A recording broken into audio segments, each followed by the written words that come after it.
The betrayal didn't begin with lipstick stains, or late-night messages, or perfume on his shirt. It began with a printer. A stupid office printer that jammed every second Tuesday like it personally enjoyed ruining people's lives. If that printer hadn't broken that morning, I might still be living inside the lie. I was standing in my husband's office trying to reprint financial documents for his upcoming conference when the machine suddenly spit out several unrelated pages mixed into my stack. At first, I barely looked at them. Just random booking confirmations, hotel invoices, corporate travel details, normal. Then I saw two names side by side near the top of the page, Ethan Cole, and directly underneath it, Rachel Bennett, my best friend. For a second, my brain refused to process what I was seeing. Not because it was unclear, because it was too clear. I stared at the page so long the words stopped looking real. My hands went cold instantly while confusion and disbelief crashed together violently inside my chest. Maybe there's another Rachel Bennett, except there wasn't. Not with her exact email address listed underneath, not with her phone number attached to the reservation, and definitely not with a luxury hotel booking for one king suite. My stomach twisted painfully. No, no, no, no! Rachel would never. But then another thought interrupted immediately. Ethan would never either. That's the dangerous thing about betrayal. The people closest to you always seem least capable of causing it. Until suddenly they do. I slowly lowered myself into Ethan's office chair, trying to breathe normally while the hotel confirmation blurred in my shaking hands. 3 nights, Lakeview Grand Hotel, this Friday. My mind started racing violently through memories now. Rachel canceling dinner plans recently, Ethan suddenly traveling more often for business conferences. Inside jokes between them I never questioned because why would I? She was my best friend. He was my husband, the two safest people in my life. At least I thought they were. I heard Ethan's voice approaching down the hallway then and instantly shoved the papers back into the printer tray before he entered. There you are, he smiled casually. Printer still fighting you? I looked at him carefully. Really looked. Same familiar face. Same wedding ring, same man who kissed me goodbye every morning for 11 years. But suddenly, something felt unfamiliar, dangerously unfamiliar. Yeah, I answered quietly. It jammed again. Ethan laughed softly while grabbing his laptop bag. I swear that thing dies on purpose. Normal. He sounded completely normal. That terrified me more than panic would have. Because if he were guilty, he had become very good at hiding it. He walked toward me and kissed the top of my head naturally. You okay? You look pale. For one brief moment, I almost confronted him right there. Almost held up the hotel reservation and demanded the truth immediately. But instinct stopped me.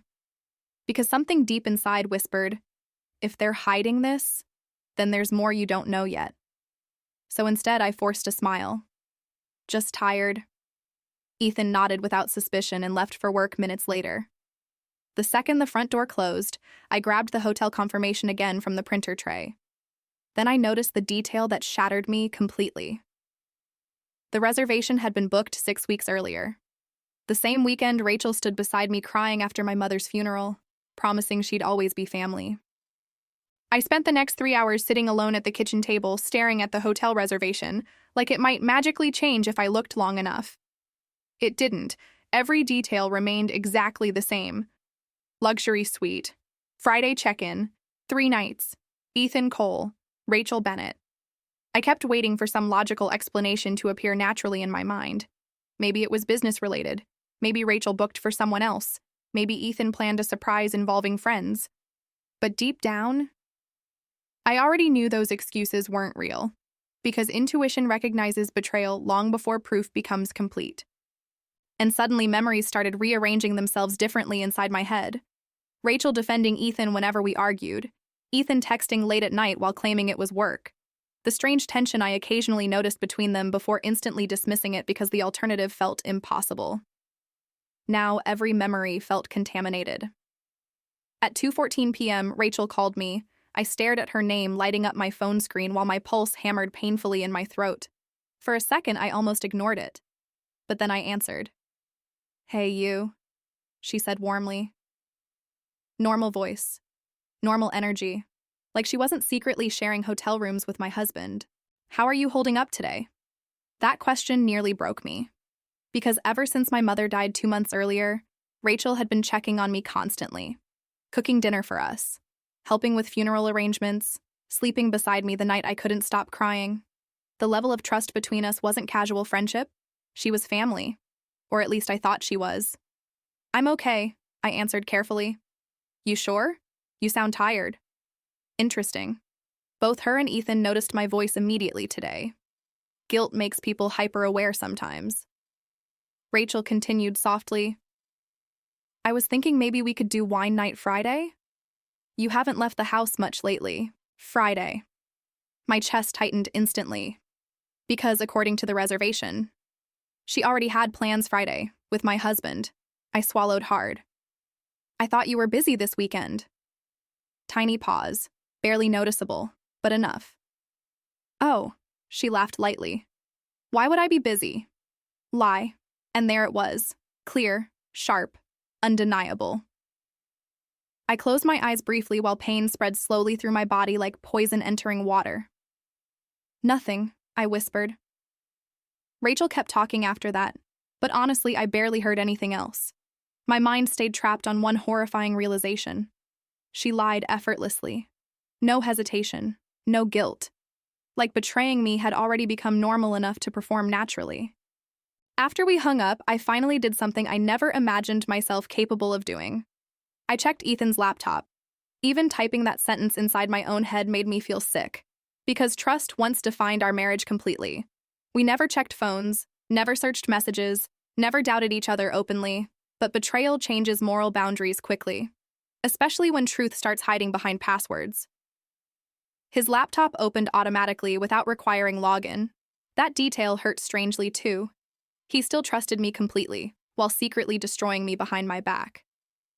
I searched Lakeview Grand inside his email inbox, and immediately, 3 years of conversations appeared. My breathing stopped. 3 years, not weeks, not months, 3 years. I opened the first thread with shaking hands, expecting romance, flirting, explicit messages, anything clear enough to make hatred easier. Instead, what I found confused me immediately. Mostly logistics, travel plans, schedules, meeting times, hotel bookings, and occasionally strange phrases like, "She still can't know," or, "We're too deep into this now." My stomach twisted violently, because somehow, this suddenly felt bigger than an affair. Then I opened the newest email, and the sentence inside made my blood run cold instantly. "After Friday, she'll finally sign everything." I read the sentence at least 10 times.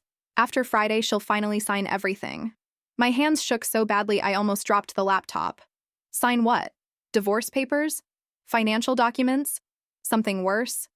Suddenly, the hotel reservation felt less like cheating and more like planning. Careful, strategic, and terrifying. I kept scrolling through the emails, desperately searching for clarity, but the conversations stayed frustratingly vague.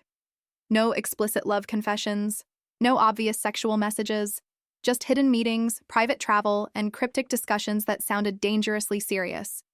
Then I found the attachment, a PDF titled Cole Family Asset Transfer Draft. My stomach dropped instantly. I opened it with trembling fingers. The document outlined the transfer of multiple joint investments, properties, and business accounts into a new holding structure, managed primarily by Ethan. And near the bottom was a blank signature line waiting for mine. I stared at it in disbelief. Because suddenly everything connected horrifyingly fast. My mother's death. My emotional exhaustion afterward. Rachel constantly encouraging me to let Ethan handle financial stress. The pressure Ethan had recently placed on updating wills, trusts, and account access for simplicity. God, they weren't just sleeping together. They were preparing something. I felt physically sick. At that exact moment, footsteps sounded outside the house. I slammed the laptop shut instantly.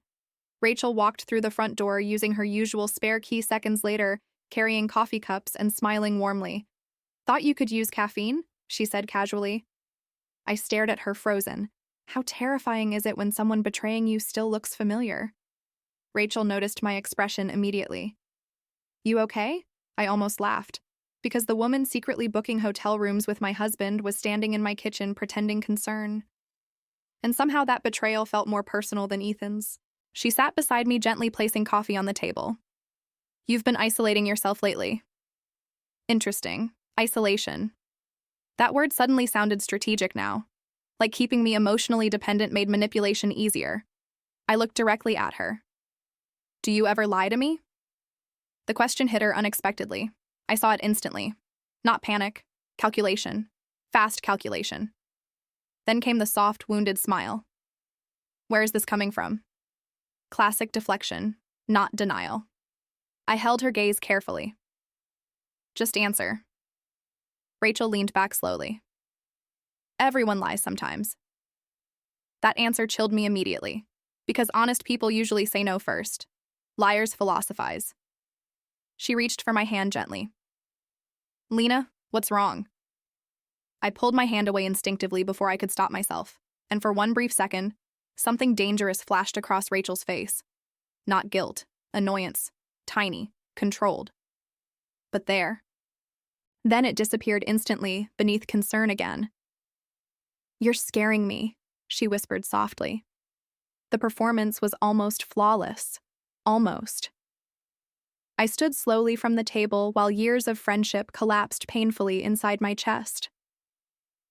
How long have you and Ethan been meeting secretly? Silence. Complete silence. Rachel's expression froze completely. No confusion, no shock, which told me everything immediately. She knew exactly what I discovered.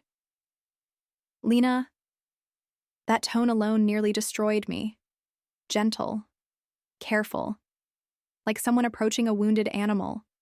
I felt tears burning behind my eyes now. You went to my mother's funeral with me, I whispered shakily. You held me while I cried. Rachel stood slowly too. It's not what you think. Every betrayer says that eventually. I laughed bitterly through tears. Really? Because hotel reservations seem pretty clear. Rachel looked genuinely distressed now, but strangely, not ashamed, more like afraid. And suddenly I realized something horrifying. She wasn't afraid of losing my friendship. She was afraid I discovered something too early. Rachel stepped toward me carefully, lowering her voice like someone trying to calm a dangerous situation. Lena, please sit down. No. My answer came instantly. Sharp. Cold. Because suddenly every instinct inside me screamed the same thing. Don't let her control this conversation. Rachel exhaled slowly. You're misunderstanding what's happening. I almost laughed again. Misunderstanding. Interesting word considering I had hotel reservations and secret financial documents sitting on the kitchen table behind me. Then explain it, I snapped. Explain why my husband and my best friend have been secretly meeting in hotels for 3 years. Rachel opened her mouth, then stopped. And that hesitation told me the truth was complicated enough to require careful editing. Not innocent. Complicated. She looked toward Ethan's office briefly before speaking again. Ethan didn't want you stressed after your mother died. I stared at her in disbelief. That's your explanation? He was trying to protect you. Protect me? People always use that word when they've done something unforgivable. I crossed my arms tightly. By hiding financial transfers and hotel meetings? Rachel's face tightened slightly now. Not anger. Pressure. Like events were moving outside the timeline she expected. You weren't emotionally stable enough for these conversations recently, she admitted carefully. That sentence hit me harder than the affair itself. Emotionally stable enough. There it was. The real disrespect beneath everything. Not just betrayal. Condescension. I looked at her slowly. You think I'm unstable? Rachel immediately softened her tone again. That's not what I meant. But it was. And we both knew it. Then the front door opened unexpectedly. Ethan walked inside. The moment he saw both of us standing there tense and pale, his entire body froze. For several seconds, nobody spoke. Then Ethan's eyes landed on the laptop sitting open beside the financial documents, and I watched realization destroy his expression instantly. Lena, he whispered. Not defensive, not confused. Caught. Rachel turned toward him sharply. She found the emails. Silence. Heavy silence. Ethan closed the front door slowly behind him while panic spread visibly across his face now. "How much did you read?" he asked carefully. "Interesting. Not what are you talking about? Not denial, just damage assessment." "Enough," I answered coldly. Ethan rubbed both hands over his face roughly. "This isn't what it looks like." There it was again. The universal sentence of guilty people everywhere. I pointed toward the hotel booking papers. "Then tell me why my husband and best friend need secret luxury suites together." Neither of them answered immediately. And suddenly something clicked inside my head violently. "You are sleeping together." Rachel spoke first. No. Too fast, too emotional, almost offended. But strangely, I believed her, and that realization confused me even more. Because if this wasn't an affair, then what the hell was it? Ethan stepped toward me carefully. The hotels were for meetings with attorneys and financial consultants. I laughed bitterly. In one-bedroom suites? They were private executive reservations, Rachel interrupted quickly. Nobody would question us there. Us, not him. Us. Whatever this was, they had become a team long before I discovered it. I looked between them slowly, while dread built louder inside my chest. What exactly were you planning? Silence again. Rachel and Ethan exchanged one brief glance. One. But it was enough. Enough to confirm this entire thing had been coordinated carefully for years. Then Ethan finally answered quietly. Your mother changed her will before she died. Everything inside me stopped. My breathing, my thoughts, everything. Because suddenly, this wasn't about cheating anymore. This was about inheritance. I stared at Ethan like I no longer recognized the man standing in my kitchen. My mother's will? He nodded slowly. And suddenly every nerve inside my body went cold. Because my mother's estate was enormous, properties, investments, family trusts, old money carefully protected across generations. Money complicated enough that lawyers had been contacting me constantly since the funeral. Money I had avoided dealing with because grief already felt unbearable on its own. And now my husband and best friend had secretly inserted themselves into it for 3 years. How long have you known? I whispered. Ethan hesitated. Rachel answered instead. About 6 months before your mother passed. My stomach twisted violently. They knew before I did. My own mother's illness, her estate planning, her legal changes, and somehow Rachel had become involved deeply enough to attend private meetings behind my back. I felt physically sick. Why? I asked shakily. Rachel stepped closer carefully. Because your mother didn't trust Ethan. That sentence hit the room like shattered glass. Ethan looked away instantly, and suddenly, I understood. Not everything, but enough. My mother always liked Rachel strangely more than Ethan. At family dinners, she often asked Rachel for opinions on financial matters while barely including Ethan in serious discussions. At the time, I assumed it was personality preference.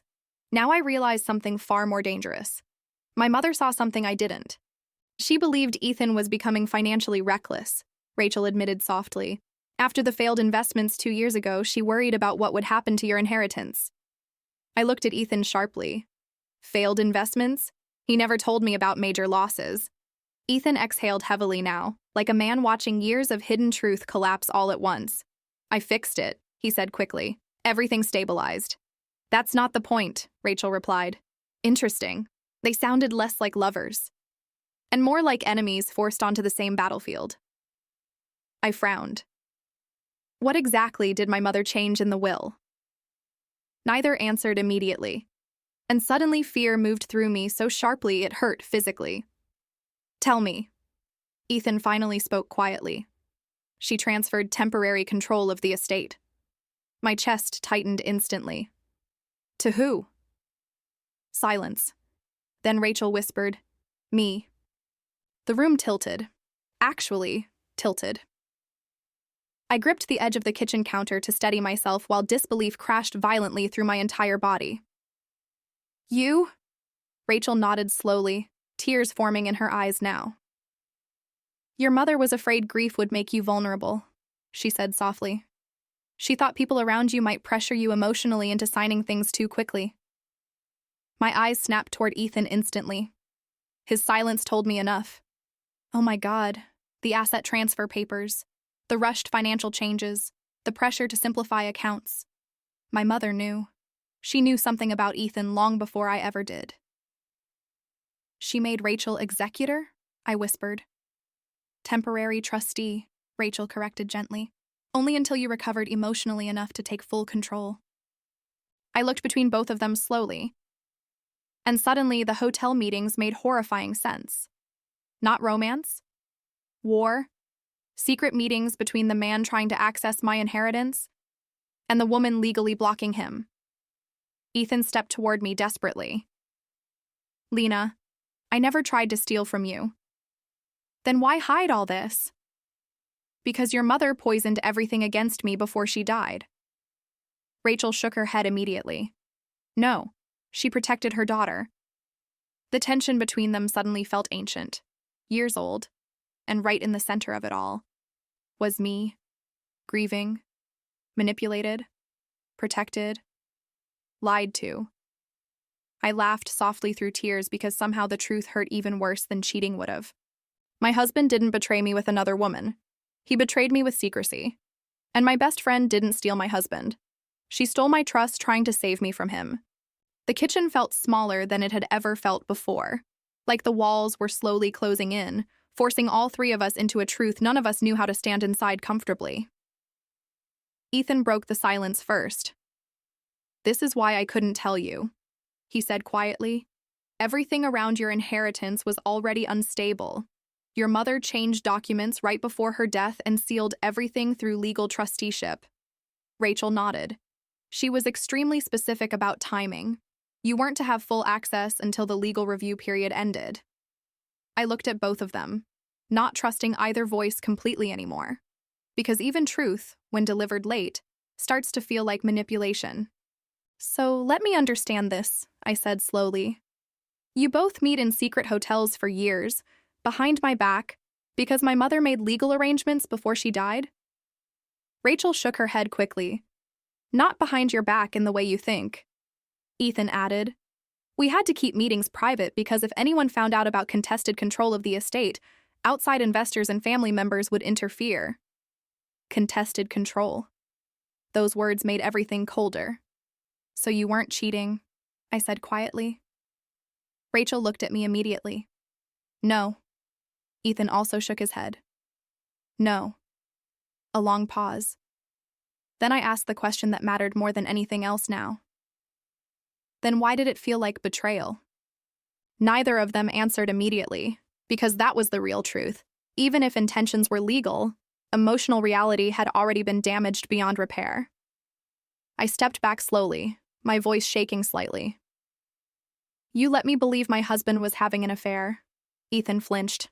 I didn't know you'd find the booking like that. That's your defense? Rachel spoke softly now. We were trying to protect the structure your mother left behind. I let out a bitter breath. By destroying my trust? Silence again. This time heavier, more final, because there was no good answer. I looked at Rachel carefully. You had control of my mother's estate. She nodded.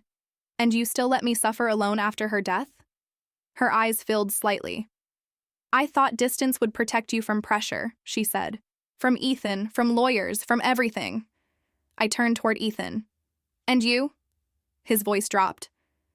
I thought if I explained any of it, you'd think I was after your money. A sad laugh escaped me before I could stop it. So instead you acted like you were. That sentence hit him hard, because it was true. Intent doesn't erase impact, and impact was all I could feel now. I walked slowly toward the hallway while my mind tried to separate truth from damage. Ethan followed a step behind. Lena, where are you going? I stopped without turning.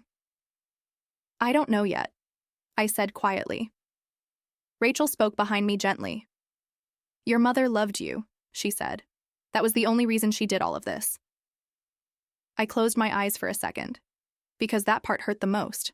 Not betrayal, not secrecy, but love disguised as control. I turned back one final time. Next time, I said softly, don't protect me in ways that destroy me.